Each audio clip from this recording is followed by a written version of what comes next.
This car is so sketchy. But what's up, guys? Welcome back to another video. I know it's been a while. If you guys have not checked out my past videos, definitely go ahead and check them all out. I need brakes and I need control arms. Now, both of those things are on order. They have not gotten here yet. I've spoken to several different warehouses, and right now BMW is going with this thing where they normally can overnight parts, you know, if you call them and this, that, and the third, but they're running into issues because I guess warehouses are backed up weeks and weeks and weeks to get orders out. Things should be here soon. I've been looking for another car for a long time now, not to replace this, but just to like do like an insane build. I don't know where Ryan's going because I'm the one with the GPS, but yeah. If you want me to be brutally honest with you, this is all Phil's fault. Phil, my guy from Pro Dipper, yeah, all his fault. Because he hit me up one day and he's like, yo, he got this sick idea to do a dope project where, you know, he showcases all like these built Autoflex cars, whatever. So that's all he had to say for me to go look and spend some money. So I've been looking, I've been searching, and today I found a car. It's a little weird how I found it. I'll explain it to you later. I'm just gonna get straight into the meat of this. Yeah, so I'm gonna go ahead and document my experience in looking for a car, like a Craigslist style buy. So I figured I'd take you guys along and, I don't know, show you guys how I do it. So turn the camera back on when we get there.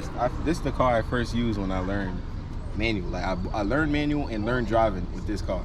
So when I was in the driveway, I was in Justin's driveway, 55, and I was learning just how to use it with clutch, just clutch, no gas. So Justin got one of the little toe hip thingies, yeah, with the little thing on it like this. He had it awkward in the garage, so now I'm learning how to go in the straight line, back and forth, just clutch, and that's it. Came outside. You messed up, yeah. Good morning. You changed the exhaust? Yeah, I went from the two pipes to one. So that was one of. Yeah, so that's the fan. That was the fan I took out because I said I wanted to turn the motor by hand. That was in the way. So oh yeah, intake. What parts you got in the back? Okay, so that's the clutch. Those are the window regulators, because you know E46 windows regulators. Yeah, E39, all of them. Yeah. Eat them up. They just eat them up all day. Yeah, what you do now? Yeah. So I put the thing back over. It's not bad in here. Nah, because I mean I kept up with it. This is the thing. I was supposed to do an M50 swap, but the turbo is supposed to go right here. Yeah, so just delete. You're gonna delete secondary air valve and delete the Oh, so you've been looking up on it? Oh yeah, of course. M54 build with boost. Yeah, that's what I was looking at. Let's go. And you said the motor spin, right? Yeah. It spun when you. Yeah, right. If you want me to get the thing, I'll show you. Nah, I'll take your word for it, bro. Yeah, I clean it up crazy. I just want to see something with the gears. You were saying so. So yeah. So right now, as is neutral. Hold this. God damn it. Neutral, obviously the car. Oh, it's been seized up a little bit because it's been sitting there for a little while, but it moves. When you put it in gear, it's in gear now. It bucks. That's in gear. See what I'm saying? Yeah, it's supposed to do that though. In gear. In gear. All right, now take it out of gear. Of course, as it should. Yeah, but when you say, what I'm saying is, you say you press the clutch when down. you sink the clutch down. Whoa, what do you mean sink the clutch? Bro, this clutch is stiff like a brake pedal. Well, I changed the master cylinder, and of course the clutch is still as is, so it's just a whole bunch of pressure in there. Yeah, but it's not, I never felt a clutch like this before, bro. Nah, something's fucking. Well, yeah, that's what I've been trying to tell you. When I was there at Long Island, it was regular clutch pressure. Sunk it, turned the key, nothing. That's just how it was. So after you changed, what did it go like that? Okay, so when it went like that, all right, so now we're there, right? I'm like, okay, baby, the battery died. Let me get a jump. I had some people by Jones Beach give me a jump. The jump ain't work. Yeah. So I'm like, this manual, we got to bump Justin. Yeah. Call Mike. I'm like, yo, Mike. Yo, he's like, yo, it could be a lot of things. I'm like, Mike, this manual, I'm going to freewheel it, bump start it, get it home. We want to try the bump start it. That's when I went into that issue. This is regular clutch pressure, remind you. Sink the clutch, put it in gear. It's like bucking, like how it is. Yeah. Even when you sink the clutch. But even when you put it in clutch. Right. But the clutch was that same feeling. No, it was like, it was It'll regular go all the way clutch down. pressure, yeah. And it was still bucking. So now some of the dude is like, yo, bro, like, I don't know how I'm in clutch and I'm sinking and it's not in neutral. Like, clutch and gear is neutral. I'm like, yeah. So he's, and then I heard something. Pling. I'm like, so this dude did that. And then the clutch, the pedal started getting like that after that. So that's how I got like that. So now when I came back, when I was able to tow it here, I'm like, yo, yeah, I'm good. Get out. Yeah. Bye. Towed it over here. Now, when I look underneath it, the clutch pin went straight through the clutch fork.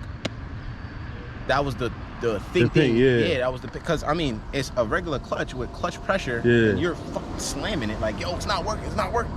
Went right through. So now I changed the clutch master cylinder because the pin had broke.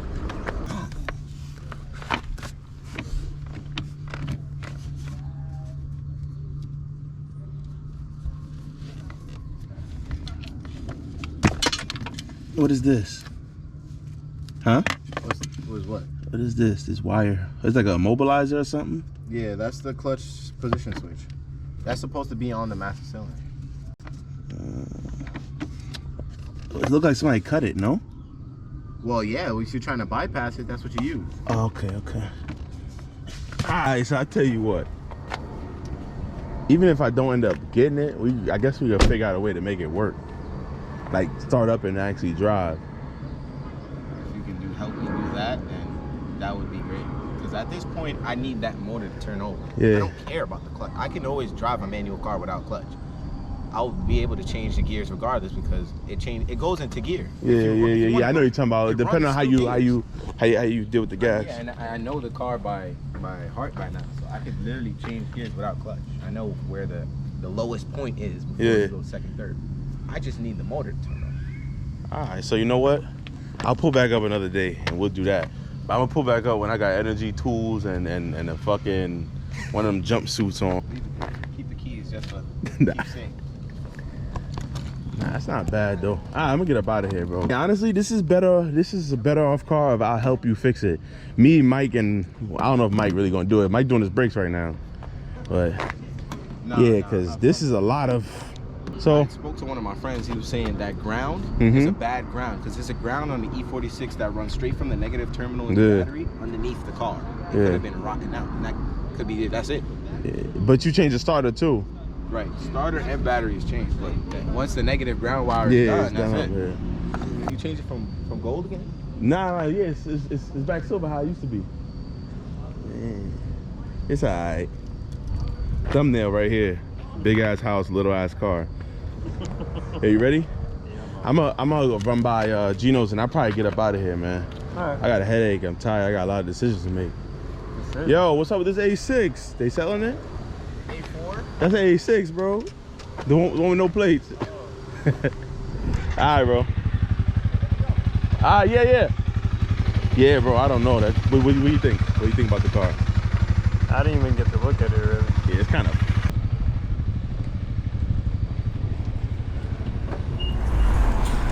Alright guys, now y'all seen the car. To be honest, put in the comments below what you think. I already know. I don't think I'm walking around with that car. I kind of figured that.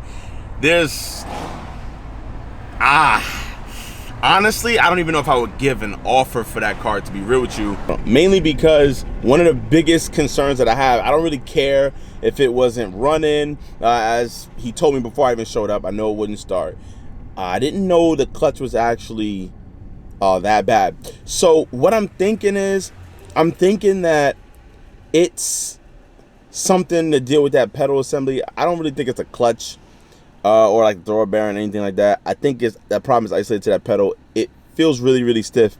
And when I actually went down there and like pressed the pedal in myself, the assembly myself, I noticed that it's actually not going anywhere at all. So I want to go there and take a look at it. Just looks like if you go further, it's gonna break the pedal. So like I said, I'll look at it. Put in the comments below if you guys think you know what it is. I'll go back over the other day. I'll even update you guys on that because I do know the dude.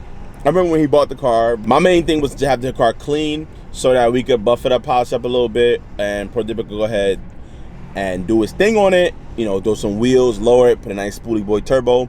But just the rust alone kind of turned me away from it. I don't want to take on something that big of a project because, yeah, well, I don't have the capacity you know, as far as rust wise. Motor, everything tranny. I had to drop the tranny out one day. I was bored, and you know, attempt to change out the clutch and all that shit. But yeah, so let me know what you guys think. More so try to get a feel for the actual person rather than the car, because if I can see or kind of sense the person's lying, which it ain't that hard, like there's no cheat codes to it, you know, like you just know, like, all right, bro, you full of shit, you know.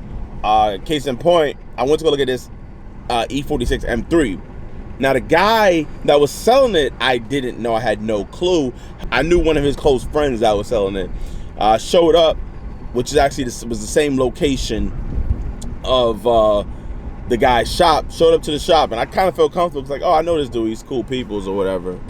Asked him about the car, the E46 M3. He's like, oh, I never seen it before in my life. Found out his boy was selling it, and then all of a sudden, he's seen it, he had on the lift, he checked, there's no leaks. Now, I think that's bullshit. I call bullshit. So, you know, I didn't want to really do business with him or like anybody that was involved with that M3, just because it just kind of rubbed me the wrong way. That and a couple other things. But, you know, the car looked nice. I haven't really seen it in person because, like I said, a whole bunch of crap, you know, back and forth. But, you know, just feel the person out, you know. I know him, and that's why I pretty much just ask him more and more. I knew he was honest and he's telling the truth about it. He loves the car. He sinks some money into it. It's tuned and everything. But yeah, like I said, I knew he was gonna be honest. That's why I asked him, like, you know, what really happened, and step by step, he kind of let me know, you know, exactly what he did. Stay tuned. We have more things. I have a couple of dealerships to visit because I want to get this M340 appraised, and I want to see what other things I can get myself into. So I'll walk you guys through all of that stuff. Stay tuned. Cars gonna get, you know, whatever. We'll see. We'll see. I just got a headache. So yeah, hopefully you guys like this part or that part. Mike from Slow Speed. Peace out.